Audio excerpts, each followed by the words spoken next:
வணக்கம் தோழிகளே, இது ஈஸி குக்கிங் தமிழ் பகுதியில் உங்களை சந்திப்பதில் பெரும் மகிழ்ச்சி கொள்கிறேன். இன்றைக்கி நாம் பார்க்க போவது பூண்டு பால். இது எப்படி செய்யலாம் என்பதை பார்க்கலாம் வாங்க. இதுக்கு நான் காய்ச்சாத 1 டம்ளர் பசும் பால் எடுத்துருக்கிறேன். சிறிதளவு பனங்கற்கண்டு, 8 பல் பூண்டு பேஸ்ட்டாக அரைச்சி வச்சுருக்கேன். மிளகுத்தூள், மஞ்சள் தூள். இதில் மிளகுத்தூளும் மஞ்சள் தூளும் நான் வீட்டிலையே தயார் பண்ணி வச்சுருக்கிறது. இந்த பூண்டு பாலுக்கு பூண்டு பல்லாவும் போடலாம், இப்படி மசிச்சும் போடலாம். பூண்டு பல்லாக போட்டால் கொஞ்சம் வேகிறது கொஞ்சம் டைம் எடுக்கும். இது கொஞ்சம் சீக்கிரம் பாலில் வெந்துடும். 8 அல்லது 10 அவ்வளோதான் பூண்டு எடுத்துக்கணும் 1 டம்ளர் இதுக்கு பாலுக்கு. இப்போது பாத்திரத்தில் ஒரு டம்ளர் பாலை ஊற்றி அதோட பூண்டு பேஸ்ட்டையும் சேர்த்து நல்லா கலக்கணும்.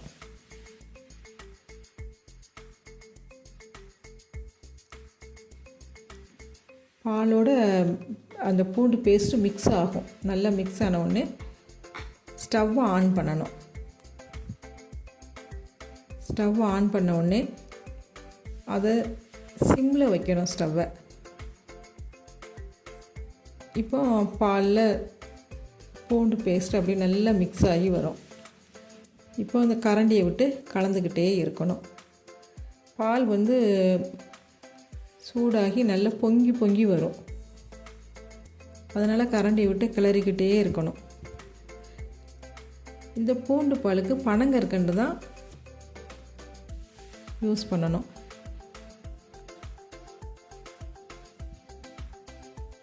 பனங்கற்கண்டு மளிகை கடை அல்லது சூப்பர் மார்க்கெட் அல்லது நாட்டு மருந்து கடையில் கிடைக்கும். ஆனால் ஒரிஜினலாக பார்த்து வாங்கிக்கோங்க. பால் நல்லா பூண்டோடு வரும்போது நல்லா வெந்து வந்த உடனே அதோட 1 ஸ்பூன் மஞ்சத்தூள் பனங்கற்கண்டையும் சேர்த்து நல்லா கலக்கணும். இந்த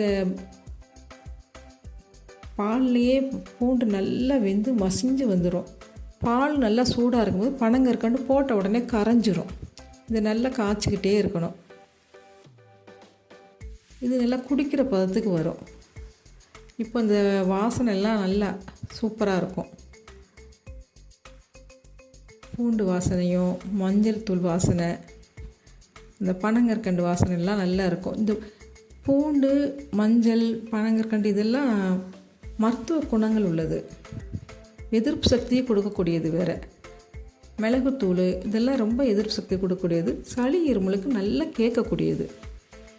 குழந்தைகளுக்கு கொடுக்கறதா இருந்தால் பனங்கற்கண்டு கொஞ்சம் அதிகமாக போட்டுக்கிடணும். பெரியவங்களுக்குலாம் தேவையில்லை. சின்ன குழந்தைங்க இந்த மிளகு காரம் ரொம்ப இருக்குன்னு குடிக்காதுங்க. அதனால் அவங்களுக்காக பனங்கற்கண்டு கொஞ்சம் அதிகமாகவே போட்டுக்கலாம். இப்போது 1 ஸ்பூன் மிளகுத்தூளை போட்டு நல்லா கலக்கணும். நல்லா கலந்துட்டு ஸ்டவ் ஆஃப் பண்ணிடணும். இப்போ இது நான் கொஞ்சம் சூடு ஆறின உடனே நம்ம டம்ளரில் ஊற்றி குடிக்கலாம். இது குழந்தைகளுக்கு கொடுக்குறதா இருந்தால் வடிகட்டி கொடுக்கணும். பெரியவங்களுக்கு அப்படியே கொடுக்கலாம். இது ஒரு நல்ல எதிர்ப்பு சக்தி கொடுக்கக்கூடியது. அதனால் சளி இருமலுக்கு நல்லா கேட்கும். இதை நைட்டு தூங்கும்போதுக்கு முன்னாடி குடிச்சிட்டு படுத்தா காலையில் எந்திரிக்கும் போது சளி இருமல் இருக்கவே இருக்காது. கொஞ்சம் இளம் சூடாக இருக்கும்போதே குடிக்கிறது நல்லாயிருக்கும். இது மிளகு காரம் இருக்கும். அதனால் பெரியவங்க குடிச்சிருவாங்க, சின்ன குழந்தைங்க குடிக்காதுங்க. அதனால தான் அவங்களுக்கு வடிகட்டி கொடுக்க வேண்டியது இருக்குது. அதுவும் இந்த பனங்கற்கண்டு கொஞ்சம் அதிகமாக போடும்போது அதுகளுக்கு இனிப்பாக இருக்கும். அதனால் குடிச்சிருவாங்க. இது சின்ன வயசுலேருந்தே கொடுத்து பழக்கிடணும். வாரத்துக்கு 1 முறையோ இல்லை 2 வாரத்துக்கு 1 முறையோ கொடுக்கலாம். சளி இருமல் வராது. இது கொடுத்து பழகும்போது சளி இருமல் வராது. எதிர்ப்பு சக்தி நல்லா இருக்கும். இது நல்ல மருத்துவ குணம் உள்ளது. இது எல்லாமே பொதுவாக வீட்டிலேயே கிடைக்கக்கூடியது தானே. எல்லார் வீட்லேயும் இருக்கக்கூடியது தான் இந்த பொருட்கள் எல்லாமே. அதனால் ஈஸியாக செய்து கொடுத்துடலாம் குழந்தைங்களுக்கு. பெரியவங்களுக்கும் குடிச்சிக்கலாம். இன்னொன்று பனங்கற்கண்டு கிறிஸ்டல் பதத்தில் இருக்கும். குழந்தைங்களுக்கு பொதுவாக பாலில் மிக்ஸ் பண்ணி கொடுக்கலாம். அதுக்கு என்ன பண்ணணும்னா, அந்த பனங்கற்கண்டை மிக்ஸி ஜாரில் போட்டு நல்லா பொடி பண்ணி வச்சிட்டோம்னா அப்போ எப்போ பால் கொடுக்குமோ அப்போ ஒரு ஸ்பூன் கலந்து பாலில் கலந்து கொடுக்கலாம். இது ரொம்ப நல்லது, சிறந்த மருத்துவ குணமும் உண்டு. நன்றி தோழிகளே, மீண்டும் வேறு ஒரு ரெசிபியுடன் உங்களை வந்து சந்திக்கிறேன். இது ஈஸி குக்கிங் தமிழ் பகுதி.